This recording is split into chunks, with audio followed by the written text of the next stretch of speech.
Malam tanggal 30 September tahun 1965 hingga tanggal 1 Oktober tahun 1965 merupakan peristiwa kelam bagi sejarah bangsa Indonesia.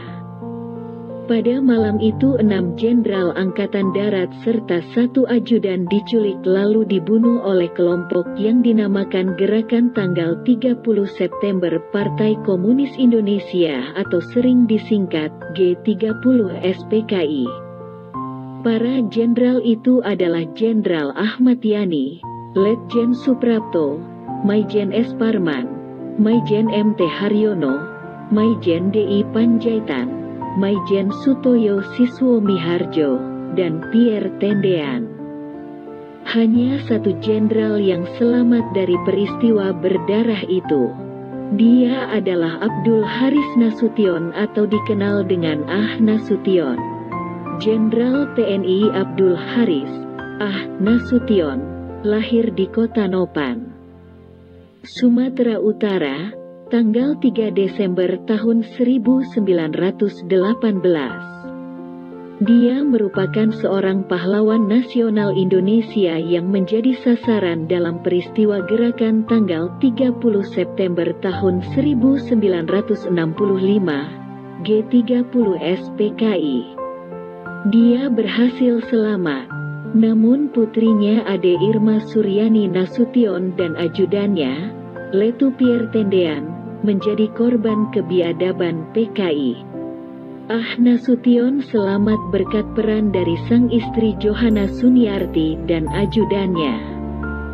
Pierre Tendean, istri Jenderal Ah Nasution, Johanna Suniarti berperan besar menyelamatkan suaminya dari penculikan kelompok Gerakan tanggal 30 September.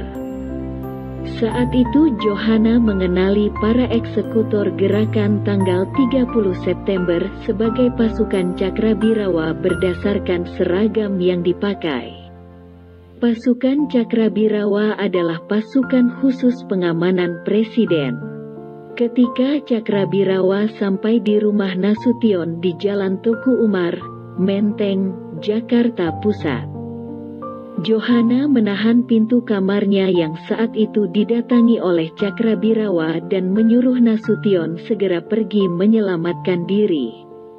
Meski Cakrabirawa menyerang dengan tembakan, Johanna bertahan dengan menutup pintu dan menahannya, agar suaminya, Ah Nasution punya waktu untuk menyelamatkan diri. Sosok lain yang berperan dalam selamatnya Nasution dari penculikan adalah ajudannya bernama Pierre Tendean. Dalam peristiwa itu, Pierre Tendean menghadapi Cakrabirawa dan mengaku sebagai Ah Nasution. Akibatnya, Pierre gugur dan dibawa ke lubang buaya bersama dengan jenderal lainnya. Pak Nasution menceritakan bagaimana dia bisa lolos dari penculikan itu. Nasution menyelamatkan diri dengan memanjat tembok samping rumahnya.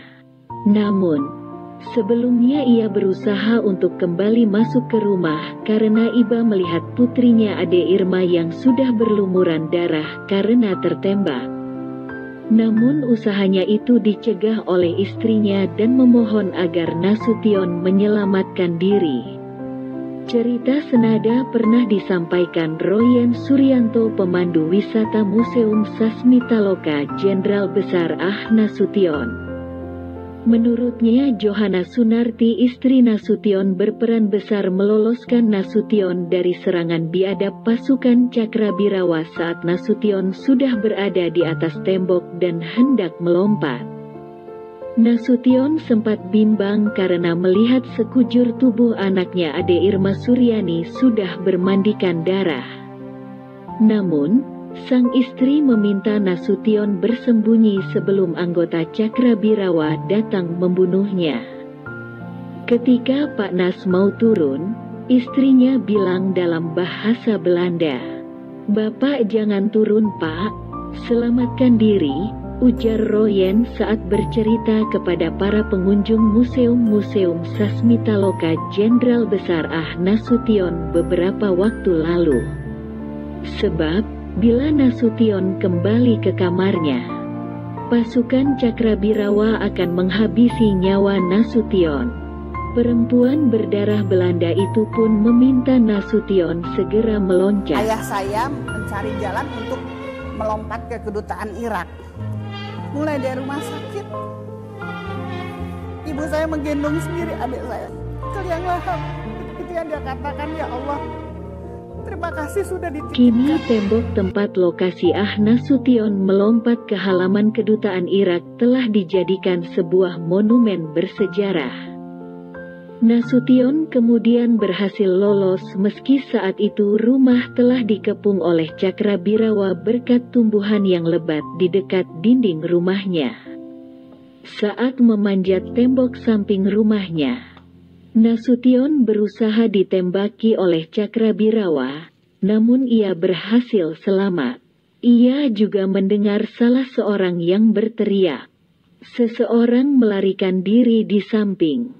Setelah itu ia berpindah bersembunyi di belakang tong air yang berada di rumah duta besar Irak. Di persembunyiannya ia tak habis pikir mengapa Cakrabirawa mencoba untuk membunuhnya. Nasution mencoba untuk pergi ke rumah Wakil Menteri Leimena karena berdekatan dengannya. Nasution percaya bahwa Wakil Menteri Leimena tidak akan mengkhianatinya jika ia meminta bantuan untuk menghubungi Presiden Soekarno dan menanyakan mengapa Cakrabirawa berusaha untuk menculiknya. Ia berasumsi bahwa usaha penculikannya saat itu akibat dari fitnah yang didengar Presiden sehingga ia didatangi oleh Cakrabirawa. Nasution mengaku berulang kali difitnah dalam laporan tidak benar yang diterima Presiden.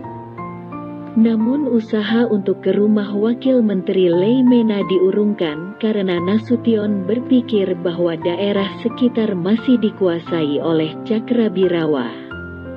Ia memutuskan untuk tetap bersembunyi hingga menunggu pasukanannya datang membantu. Hingga pagi tanggal 1 Oktober tahun 1965 pada pukul 7.30 waktu Indonesia Barat, Pak Nas kemudian dijemput Kolonel Hidayat. Pak Nas dimasukkan ke dalam bagasi di bawah karpet. Nasution kemudian dilarikan ke Makostrad, di mana markas di bawah naungan Maijen Soeharto. Nasution mengaku bersyukur kepada Tuhan dan kepada istrinya yang telah membantunya lolos dari penculikan.